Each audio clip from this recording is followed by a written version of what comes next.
Bismillahirrahmanirrahim. Assalamualaikum warahmatullahi wabarakatuh. Alhamdulillah hamdan katsiran thayyiban mubarakan fih kama yuhibbu rabbuna wa yarda. Asyhadu an la ilaha illallah wahdahu la syarika lah wa asyhadu anna Muhammadan abduhu wa rasuluh sallallahu alaihi wa ala alihi wa man sara ala nahji wa tamassaka bi sunnatihi ila yaumiddin wa salaman tasliman katsira.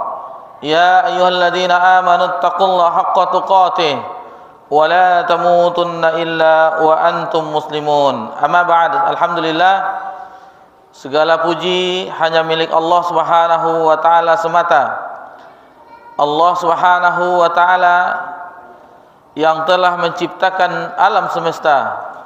Allah Subhanahu wa taala yang telah membagikan rezeki kepada seluruh hamba. Allah Subhanahu wa taala yang telah menghidupkan dan juga mematikan. Dan Allah Subhanahu wa taala satu-satunya sesembahan yang wajib diibadahi oleh jin dan manusia. Allah Subhanahu wa taala berfirman di dalam surah Az-Zariyat ayat 56, A'udzu billahi minasyaitonir rajim. Wa ma khalaqatul jinna wal insa illa liya'budun. Tidaklah aku ciptakan jin dan manusia melainkan untuk beribadah kepadaku. Akan tetapi yang mengetahui tentang hakikat penciptaannya sebagai hamba Allah itu sangat sedikit. Itu sangat sedikit. Karena bukti seorang hamba bersyukur kepada Allah Subhanahu wa taala itu beribadah kepada Allah. Dan Allah juga menyebutkan wa qalilum min ibadiyasy syakur dalam surah Saba, dan sangat sedikit dari hambaku yang bersyukur kepadaku. Coba kita tadi alhamdulillah mungkin kita 3 saf atau 4 saf. Itu lebih banyak orang di dalam masjid atau di luar masjid? Itu banyak di luar masjid. Banyak di luar masjid. Kalau seandainya banyak di dalam masjid, tidak muat masjid kita, masjid dakwah ini. Jadi masih banyak orang yang mungkin menganggap, nantilah habis olahraga mungkin bersih-bersih dulu, setelah itu baru sholat di rumah dan seterusnya. Jadi masih banyak orang yang menganggap remeh ibadah ini. Padahal ibadah yang kita lakukan itu bukan untuk Allah. Maksudnya bukan manfaatnya bukan untuk Allah, tetapi untuk kita masing-masing. Kembali kepada kita. Allah tidak butuh. Allah tidak butuh sesembahan, mau kita menyembahnya atau tidak. Sedikit pun tidak berkurang kemuliaan Allah Subhanahu wa taala. Sedikit pun tidak berkurang kerajaan Allah Subhanahu wa taala. Atau kita bertakwa semuanya, seluruh bumi ini tidak akan menambah kemuliaan Allah. Allah itu tetap maha mulia, maha agung, maha bijaksana, meskipun baik manusia menyembahnya atau tidak. Itulah Allah Subhanahu wa taala. Mengenai rezeki, yang tidak menyembah Allah, Allah akan tetap berikan rezeki. Itulah maha pengasih Allah Subhanahu wa taala.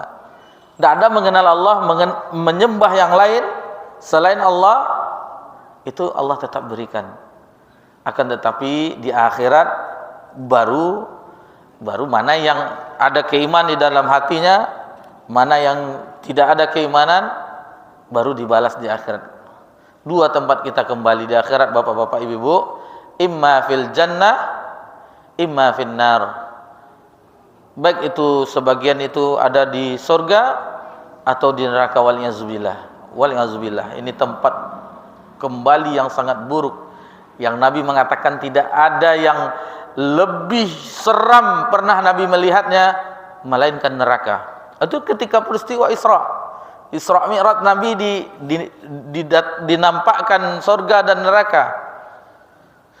Dan yang paling mengerikan itu Nabi melihat sejak dia hidup, yaitu melihat neraka. Dan Nabi di hadis yang lain, seandainya kalian mengetahui sebagaimana aku ketahui, maka kalian akan banyak menangis dan sedikit tertawa. Apa itu ya Rasulullah, kata sahabat? Itu ditampakkan oleh Nabi SAW surga dan neraka. Kalau seandainya itu diketahui, kata Nabi, sebagaimana Nabi mengetahui, umatnya akan banyak menangis dan sedikit tertawa. Karena saking dahsyatnya peristiwa hari kiamat dan tempat kembali yang buruk neraka Allah Azza wa Jal, seburuk-buruk tempat, sekejam-kejamnya siksaan, dan itu di atas keadilan Allah Subhanahu wa taala. Bukankah Allah memerintahkan untuk beribadah kepadanya ketika diciptakan oleh Allah Subhanahu wa taala?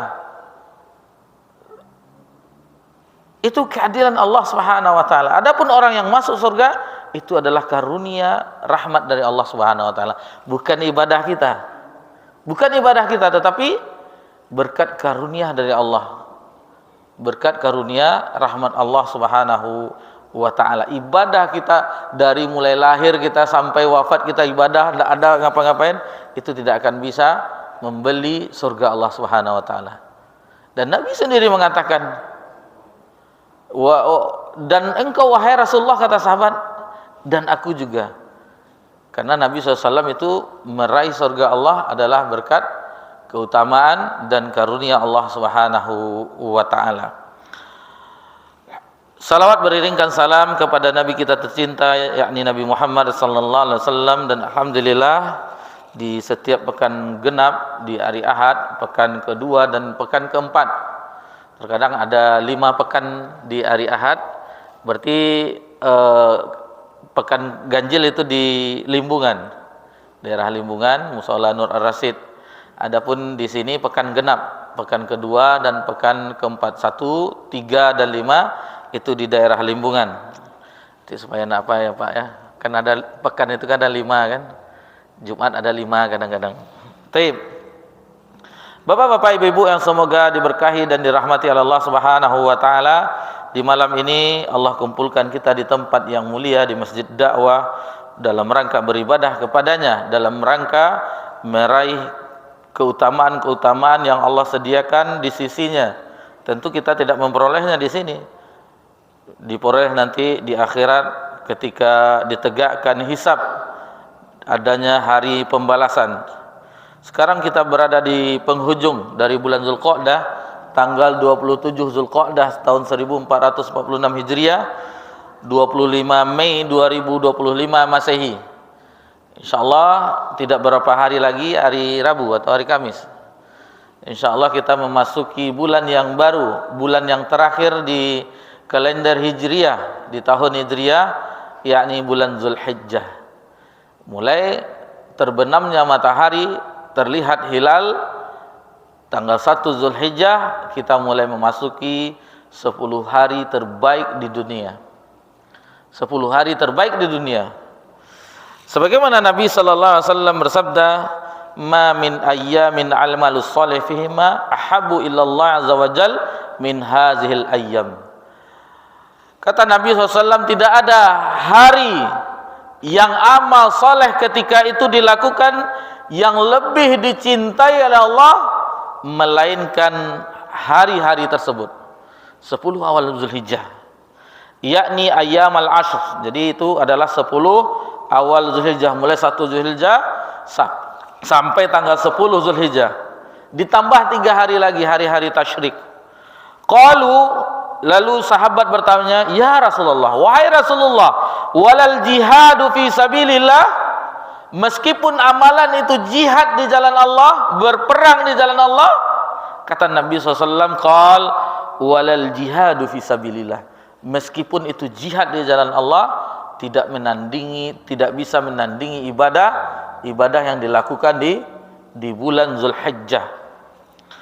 Kecuali, kata Nabi, illa rajulun kharaja bi nafsihi wa malihi falam yarji' min dzalika bisyai'.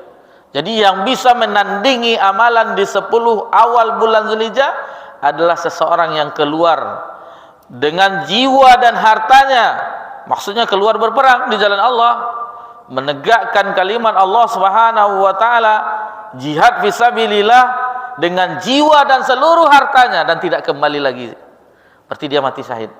Itu yang bisa menandingi ibadah-ibadah di 10 awal bulan Zulhijjah. Dan salah satu ibadah yang kita ketahui di bulan Zulhijjah itu ibadah haji dan umrah.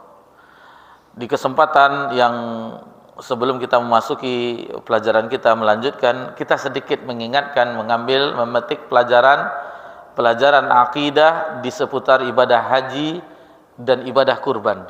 Sedikit kita ringkas saja.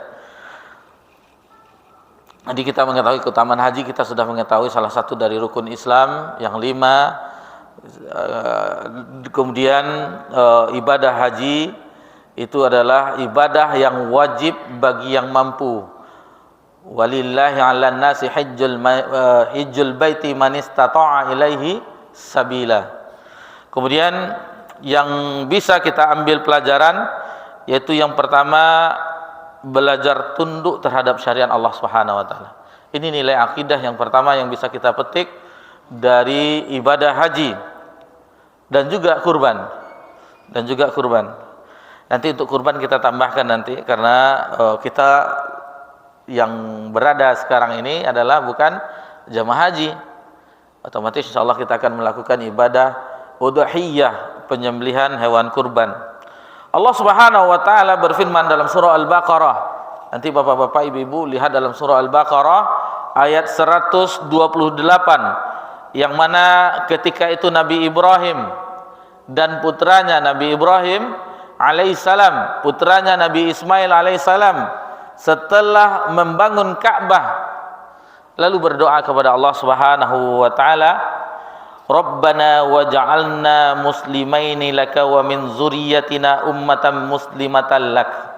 Jadi Nabi Ibrahim berdoa kepada Allah Subhanahu wa taala agar Allah Subhanahu wa taala, ya Rabb kami, jadikanlah kami berdua, maksudnya putranya Nabi Ismail alaihissalam, setelah membangun Ka'bah, orang yang tunduk patuh. Jadi Islam itu taslim, tunduk dan patuh kepada syariat Allah Subhanahu wa taala, kepada Engkau ya Allah, dan jadikanlah di antara keturunan kami, anak cucu kami, orang yang tunduk patuh kepadamu, kepada Engkau ya Allah. Kemudian wa arina manasikana wa tub alaina, tunjukkanlah kepada kami manasik haji tersebut. Bagaimana tata cara haji tersebut, tunjukkanlah. Tawafnya, sa'inya, melempar jumrahnya, wukufnya, mabit di Mina, kemudian bermalam di Muzdalifah, dan seterusnya. Itu Nabi Ibrahim meminta agar diberikan ilmu tentang manasik haji tersebut. Dan terimalah taubat kami, innaka antat tawwabur rahim.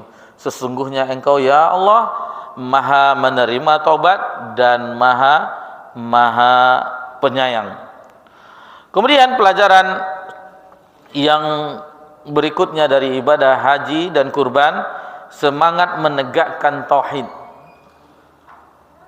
Karena seluruh syariat itu, apalagi ini syariat yang agung, ibadah haji, yaitu berdiri di atas tegaknya permurnian tauhid kepada Allah Subhanahu wa taala. Allah Subhanahu wa taala berfirman mengenai ini dalam sebuah ayat di dalam surah Al-Hajj, "Idz bawa'na li Ibrahim makanal baiti alla tusyrik bi." Dan ingatlah ketika kami memberikan kepada Nabi Ibrahim itu sebuah tempat di Baitullah, lalu diperintahkan alla tusyrik bi, janganlah melakukan kesyirikan terhadapku.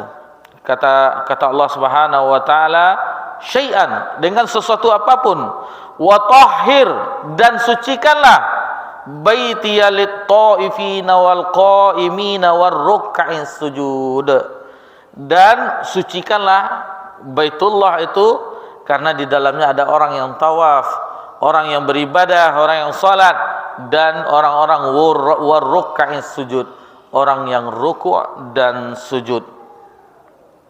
Jadi kalau kita perhatikan mulai dari ihram,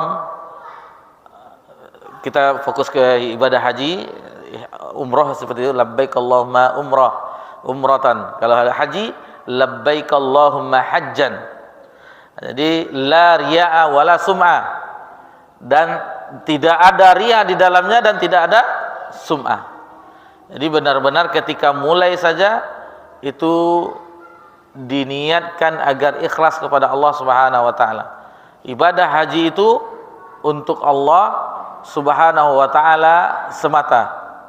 Setelah memakai pakaian ihram, dua untuk laki-laki, hanya pakaian itu saja, tidak boleh yang lainnya. Satu bagian atas kainnya, ridanya, satu izarnya bagian bawah.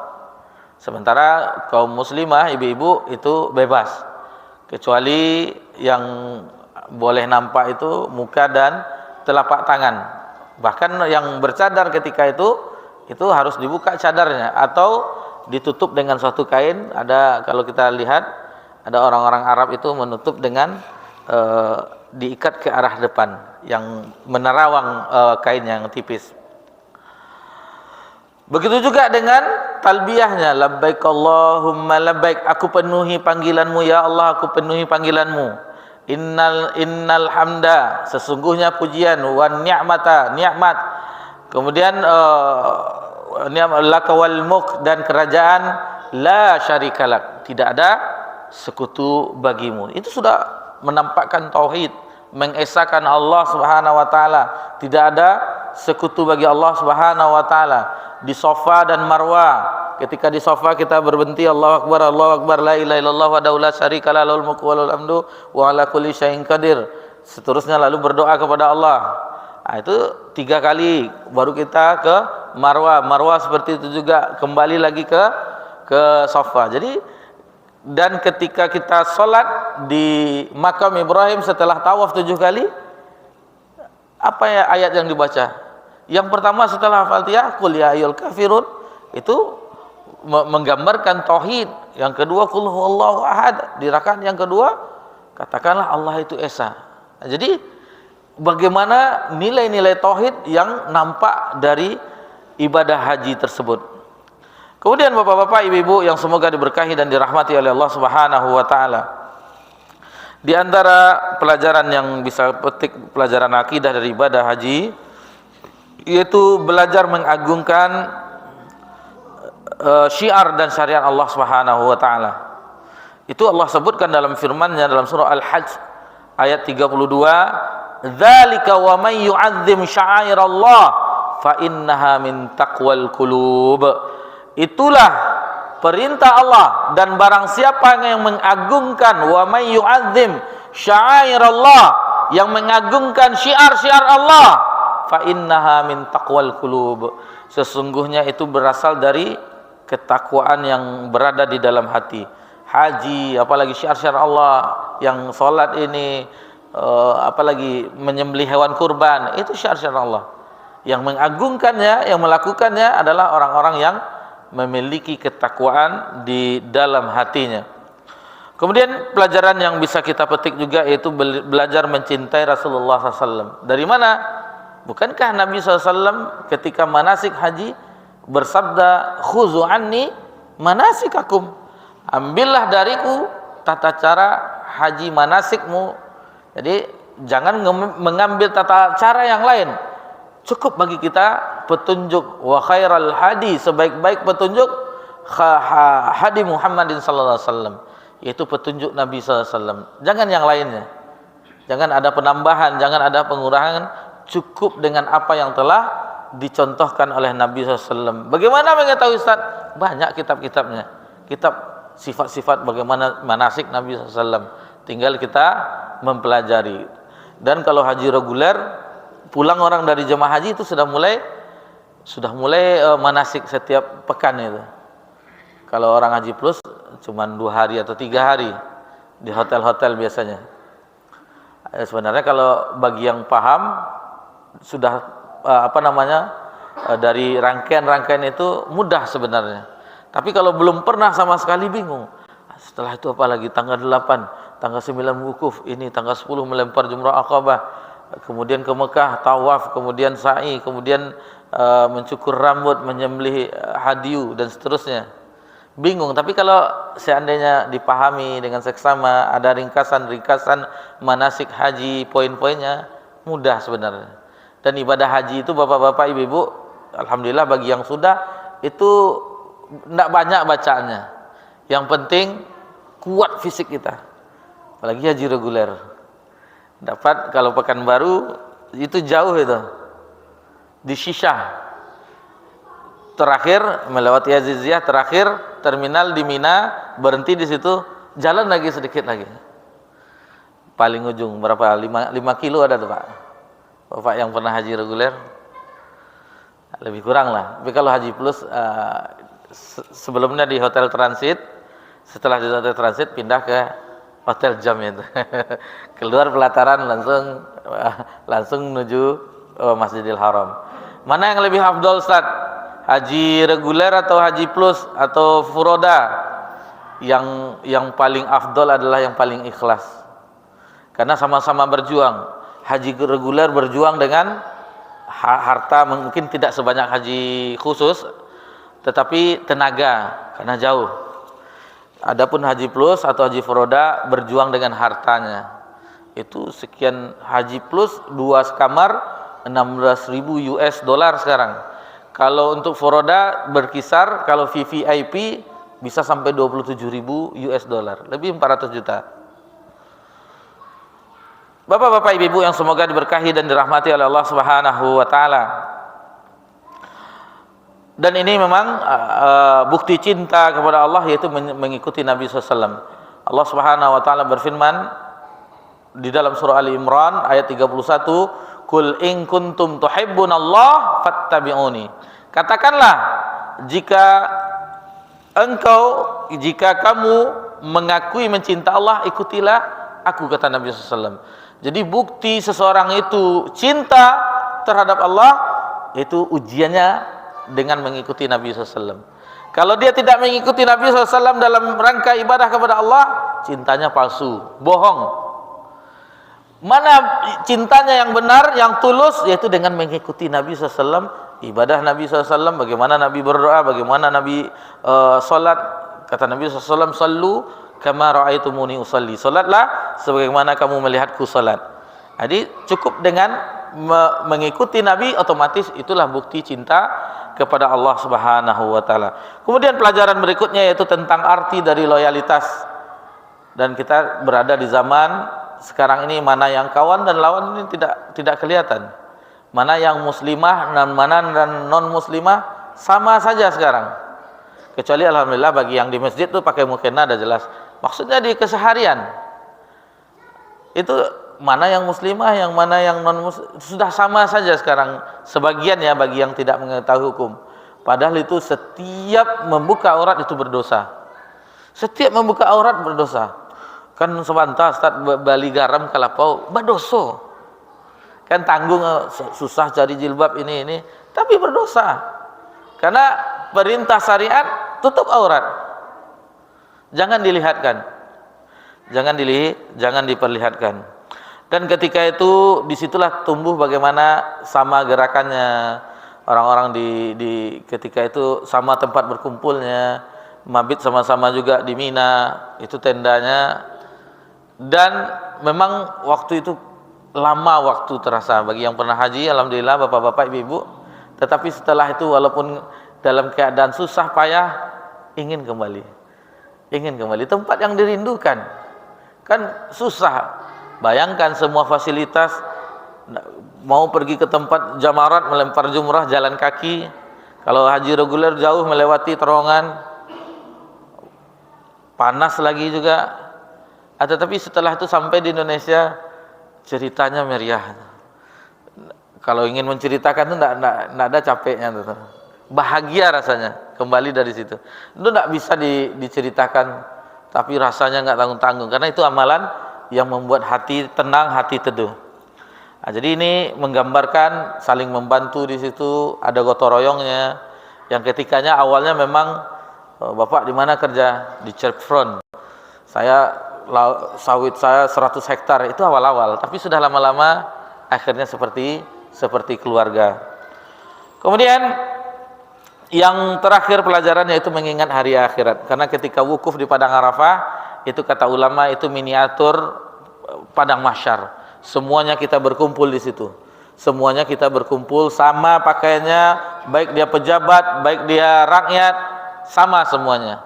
Yang membedakan mereka adalah ketakwaan mereka, dan itulah sebaik-baik hari di hari Arafah. Sebaik-baik doa adalah di hari Arafah. Sebanyak-banyak orang diampunkan oleh Allah di hari Arafah. Sebaik-baik terbitnya matahari di hari Arafah. Dan bagi kita ada puasa sunatnya, puasa sunat Arafah, yang kata Nabi SAW yang akan menghapus dosa tahun lalu dan yang akan datang. 2 tahun yang dihapus bagi yang puasa Arafah. Nanti tanggal 9 Zulhijjah itu ditanda itu.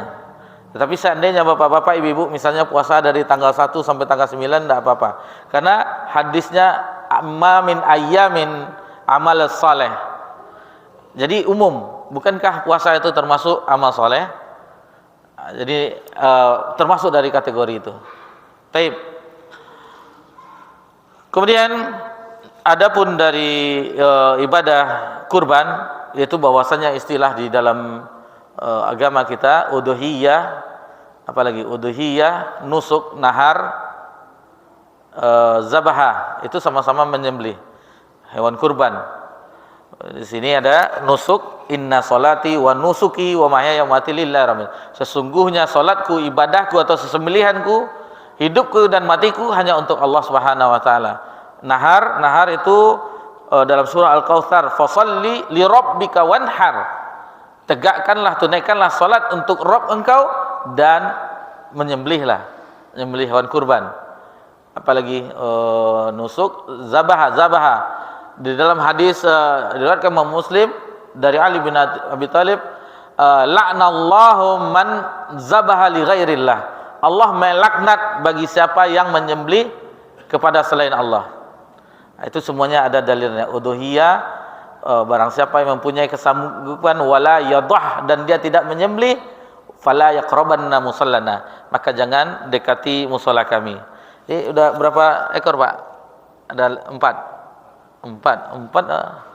Masjid kita besar nih. Nanti satu potong dapat kupon. Ini mungkin di tempat-tempat masjid yang lain mungkin sudah ada juga mungkin, dan menyebar mungkin. Taib itu mengenai ibadah kurban dan mengenai ibadah haji kurban di bulan Zulhijjah yang akan datang. Dan 10 hari itu bapak-bapak, ibu-ibu, itu adalah 10 hari terbaik di dunia. Adapun malamnya, malam yang terbaik adalah 10 hari dari bulan Ramadan, karena di antara malam ganjil ada Lailatul Qadar. Baik, kita lanjutkan pelajaran kita di dalam pembahasan Bahjatul Qulul lil Abrar, mutiara hikmah penyejuk hati. Kita memasuki hadis yang ke-31. Ya, apa Pak?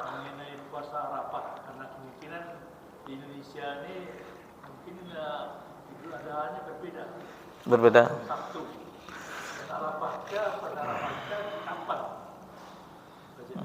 Ini pembahasan yang hampir setiap ada terus hampir, karena penetapan satu Zulhijjahnya antara pemerintah kita, negara kita, Republik Indonesia dengan Kerajaan Saudi Arabia kadang berbeda. Lalu bagaimana sikap kita dalam masalah ini? Ada beberapa pendapat ulama, kita hanya menukilkan saja. Yang pertama mengatakan bahwasanya untuk Arafah berbeda dengan Idul Fitri katanya. Untuk Arafah, karena satu-satunya tempat wukuf di dunia itu adalah Arafah, maka untuk puasa Arafahnya kita ikut yang orang yang sedang wukuf. Itu pendapat yang pertama. Berarti misalnya di sana tanggal 8 sama kita kan, atau beda 1 hari, ikut wukuf, karena puasa Arafah itu identik dengan proses orang sedang wukuf di Arafah. Itu pendapat yang pertama. Adapun pendapat yang kedua yaitu tetap ikut pemerintah Republik Indonesia. Dan ada juga pendapat yang ketiga, puasanya ikut Saudi, Idul Adhanya ikut pemerintah Indonesia. Silahkanlah Pak. Karena itu fatwa ya nanti takutnya salah, tapi kami cuma hanya menukilkan apa yang dijelaskan oleh ahli ilmu. Dan jawaban yang seperti itu juga dinukil dari apa namanya pelajar-pelajar dari Indonesia yang kuliah di situ bertanya kepada ulama Saudi. Nah, seperti itu jawabannya. Wallahu ta'ala, mana yang rajih enggak tahu Pak. Mana yang lebih kuat enggak tahu. Karena ini berkaitan dengan tempat wukuf di Arafah. Wallahu ta'ala a'lam. Taib. Hadis yang ke-31 dalam Bahjatul Qulubil Abrar itu berkenaan dengan perintah menyegerakan pengurusan jenazah. Dan tadi kita di waktu maghrib ada pengumuman nanti pada Isya diminta untuk takziah. Karena ada salah seorang dari jamaah kita, warga kita yang meninggal, maka ada syariat takziah menghibur orang yang sedang berduka dimanapun, misalnya berjumpa di masjid, berjumpa di apa, kita hibur dengan kesabaran. Mudah-mudahan yang telah mendahului, misalnya suami atau ayahnya atau istrinya, semoga diterima amalannya, diampuni dosa-dosanya. Itu sudah menghibur. Takziah itu kan menghibur. Dan tidak harus misalnya kita nanti tidak sempat di hari-hari yang lain juga tidak apa-apa. Tapi seandainya mungkin atas nama jamaah, yang bagi yang berkesempatan, ya memang keadaan seperti itu di setiap masjid di tempat kaum muslimin, itu tergantung kita apa yang dilakukan di situ. Dan kebanyakan yang kita heran selalu membaca Yasin. Kenapa? Apa yang seharusnya Yasin itu sebelum dia meninggal, bukan yang sesudah meninggal. Kita temukan penjelasan ulama mengenai takziah seperti itu. Cuman itu sudah tradisi mendarah daging di negeri kita. Seperti apalah ya, contohnya lagi yang dilarang tidak bisa juga, merokok lah. Merokok itu kata sudah ada di sampulnya, rokok membunuhmu, tetap juga orang merokok, kan seperti itu. Seperti itulah lebih kurang. Ada pelarangannya seperti itu. Coba sudah tradisi jadinya lagi. Jadi memang seperti itulah kadang diharamkan oleh ulama, misalnya enggak Ustaz, makruh Ustaz.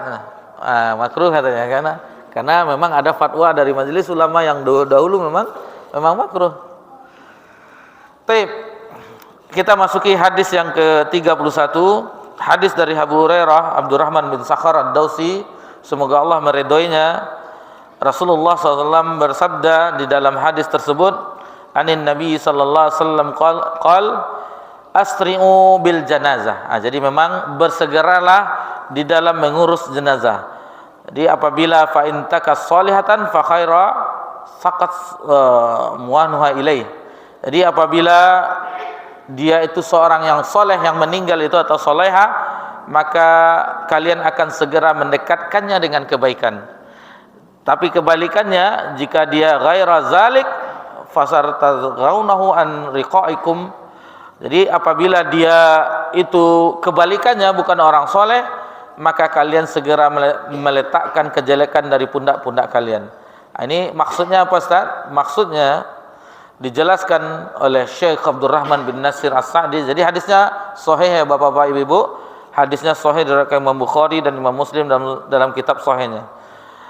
Dalam hadis ini ada beberapa pelajaran penting, di antaranya perintah untuk bersegera dalam mengurus jenazah. Kata-kata di situ ada asri'u, bersegeralah bil janazah, dalam mengurus jenazah. Kita mengetahui fardu kifayah mulai dari memandikan, mengkafani, kemudian menyolatkan dan mengantarnya ke kuburan. Itu fardu kifayah. Apa itu fardu kifayah Ustaz? Kita ulang kembali pelajaran kita. Apabila sudah ada yang melakukannya, yang ada orang memandikannya, kemudian ada orang yang mengkafaninya, ada yang menyolatkannya dan mengantarnya ke kuburan, maka yang tidak sempat, misalnya ada kesibukan, itu sudah gugur, sudah tidak berdosa negeri kelurahan atau RW di sini. Tapi kalau tidak ada satupun, ini semuanya berdosa. Adapun keutamaannya sangat banyak sekali. Orang yang menyolatkan dan mengantar jenazah sampai ke kuburan itu mendapatkan 2 qirat. Mal qirat ya Rasulullah, apa itu qirat? Kata Nabi SAW, itu pahala sebesar bukit Uhud. Bukit Uhud kita mengetahui di Madinah, bukit yang besar, terjadi peristiwa yang bersejarah perang Uhud sebesar itu, 2 qirat, 2 bukit Uhud. Kita menyolatkan, dan begitu juga keutamaan yang memandikan. Tapi untuk memandikan biasanya yang lebih afdol itu keluarganya. Meskipun kita ada BSKM atau relawan-relawan untuk memandikan jenazah, cuman yang lebih utama itu karena keluarganya. Karena dikhawatirkan mungkin ada aib di tubuhnya yang mungkin ada orang yang tidak bisa menyimpannya. Jadi amanah orang-orang yang memandikan, misalnya dia jadi relawan untuk ditugaskan mengurus jenazah, memandikan, mengkafani misalnya, ini harus amanah. Jangan diceritakan aibnya. Jangan kain aib orang yang meninggal, yang hidup saja tidak boleh. Ghibah tidak boleh. Jadi misalnya ada bapak-bapak, ibu-ibu misalnya ditugaskan, misalnya relawan lah untuk memandikan jenazah, tahu-taunya ada sesuatu yang bersifat keluar bau busuk, misalnya bekas-bekas luka atau tumor atau segala macamnya, kan tidak sedap baunya. Jangan diceritakan. Nanti duduk ngeri bau jenazahnya, hampir keluar isi perut. Tidak boleh, aib, tidak boleh. Itu makanya orang-orang yang memandikan jenazah itu yang paling utama itu keluarganya. Lalu bagaimana Ustadz, misalnya ibu kita, kalau untuk ibu, untuk yang anak-anak perempuan saja, karena aurat ya. Berbeda suami dengan istri. Suami istri itu boleh. Misalnya istrinya meninggal, suaminya memandikan boleh, atau suaminya meninggal, istrinya ikut memandikan boleh. Tapi untuk ayah misalnya, anak-anak perempuan jangan. Cukup melihat, atau untuk mengguyur saja tidak apa-apa. Karena aurat, ada auratnya, ada batasan-batasan yang mana orang dewasa tidak boleh untuk hal tersebut. Jadi itu sedikit mengingatkan bagi yang mengurus jenazah. Jadi tadi fardu kifayahnya bersegera memandikannya, bersegera mengkafankannya.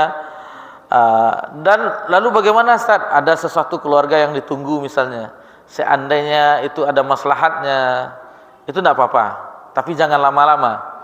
Misalnya dia wafat di malam hari, misalnya meninggal di malam hari, diberi kabar di Jakarta, itu penerbangan awal masih bisa untuk zuhur, tidak apa-apa, tidak harus kadang-kadang BSKM dia pula yang berkuasa. Padahal ini jenazah yang ditunggu itu anaknya yang sedang merantau. Anda bisa, kami sibuk sadolahnya, otomatis. Itu sebagian kita harus mempelajari bagaimana tata cara jenazah. Jadi tidak berharap dengan BSKM misalnya. Jadi kita beradik kakak saja, tidak apa-apa. Ini kadang-kadang karena belajar ini, ambil S2 ini, belajar S3, pas meninggal orang tuanya, dibisikkannya ke imam masjid, Pak imam aja lah. Cuman sekali itu jadi imam untuk sholat jenazah bapak atau ibunya, tidak bisa juga. Tapi kita juga tidak menyalahkan anak-anak yang seperti itu, karena yang jenazah atau bapak atau ibunya yang tidak mengajarkan tentang agama Allah Subhanahu wa taala. Hanya diajarkan nanti kamu S2, S3 dan seterusnya sampai doktor, profesor, tetapi tidak diajarkan tentang bagaimana ibadah kepada Allah dan bagaimana tata cara pengurusan jenazah. Sudah.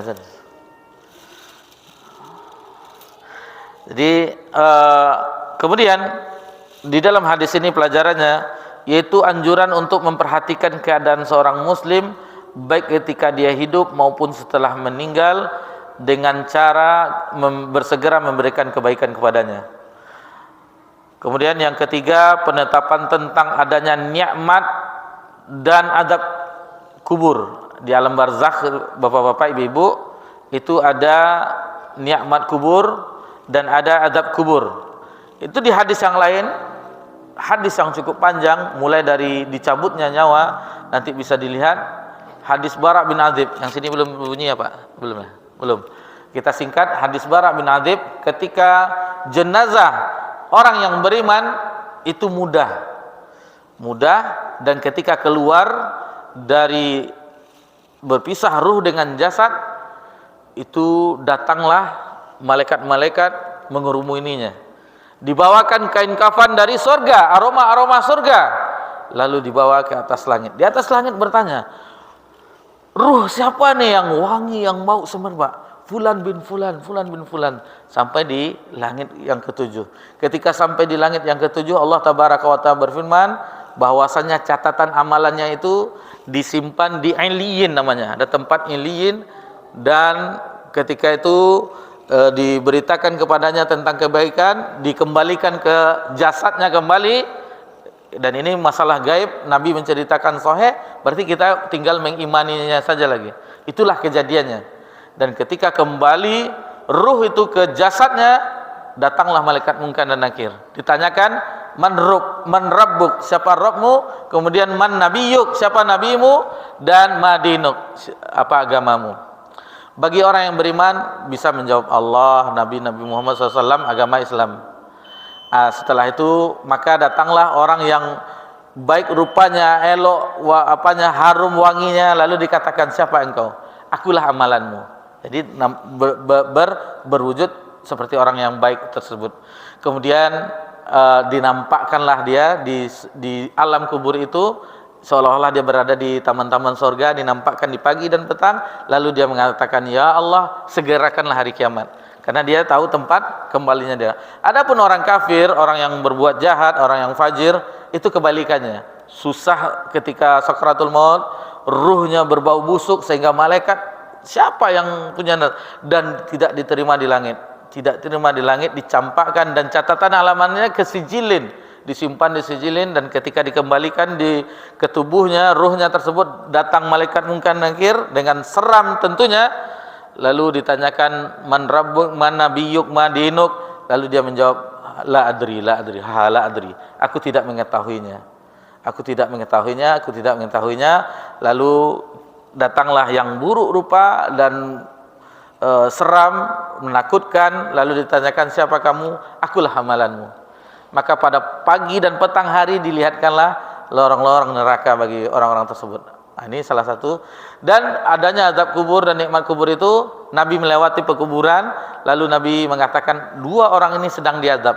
Dan itu tidak suatu perbuatan yang besar. Yang satu namimah, orang ngadu domba. Yang satu lagi yang air kencingnya yang tidak cebok, sehingga diazab dengan azab kubur. Lalu Nabi mengambil pelepah kurma, dibelah duanya, diletakkannya. Selagi ini masih basah, maka dia tidak akan diazab.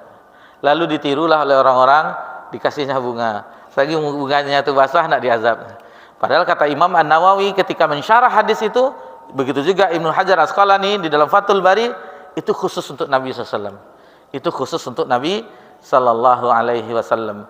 Demikianlah yang bisa kita pelajari. Jadi seandainya ada yang meninggal, dia baik, berarti itu kebaikan, dan apabila dia jenazah itu buruk, maka kita sudah terlepas dari keburukannya. Demikianlah yang bisa dipelajari. Dan tadi penetapan akidah tentang haji dan ibadah kurban, mudah-mudahan itu juga dipahami. Dan 10 hari yang terbaik di dunia, kita semuanya berlomba-lomba juga. Semangat kita seperti Ramadan juga, karena itu lebih baik daripada jihad di jalan Allah, kecuali orang yang mati syahid sebagaimana hadis yang kita sebutkan di awal kajian tadi. Mohon maaf jika ada kesalahan, maka diakhiri dengan subhanakallahumma wa bihamdika, asyhadu an la ilaha illa anta, astaghfiruka wa atubu ilaik. Wassalamu ala nabi Muhammad sallallahu alaihi wasallam wa ala alihi washabbihi ajmain. Alhamdulillahirabbil alamin. Wassalamualaikum warahmatullahi wabarakatuh.